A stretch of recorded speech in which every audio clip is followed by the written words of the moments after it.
আমি রূপাকে কখনো চিঠি লিখিনি। একবার হঠাৎ একটি চিঠি লিখতে ইচ্ছা করলো।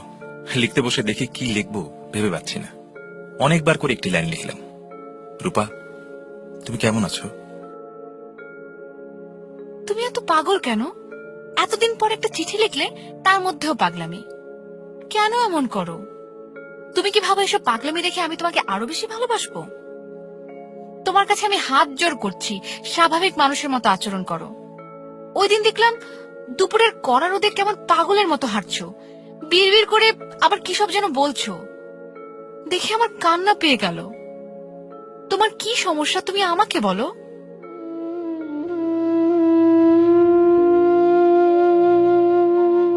আমার সমস্যার কথা কি রূপাকে আমি বলতে পারি? আমি কি বলতে পারি আমার বাবার স্বপ্ন সফল করার জন্য আমি সারাদিন পথে পথে ঘুরি, মহাপুরুষ হবার সাধনা করি। যখন খুব ক্লান্তি অনুভব করি তখন একটি নদীর স্বপ্ন দেখি। এইসব কথা রূপাকে বলার কোনো অর্থ হয় না। বরং কোনো কোনো দিন তরঙ্গিনী স্টোর থেকে তাকে টেলিফোন করে বলি, রূপা তুমি কি এক্ষুনি নীল রঙের একটা শাড়ি পরে তোমাদের ছাদে উঠে কার্নিশ ধরে নিচের দিকে তাকাবে? তোমাকে খুব দেখতে ইচ্ছে করছে, একটুখানি দাঁড়াও, আমি তোমাদের বাসার সামনের রাস্তা দিয়ে হেঁটে চলে যাব।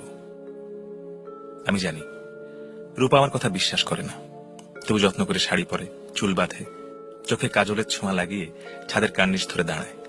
সে অপেক্ষা করে, আমি কখনো যাই না।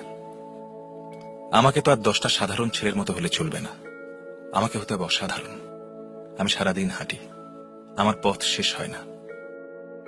গন্তব্যহীন যে যাত্রা, তার কোনো শেষ থাকার তো কথাও নয়।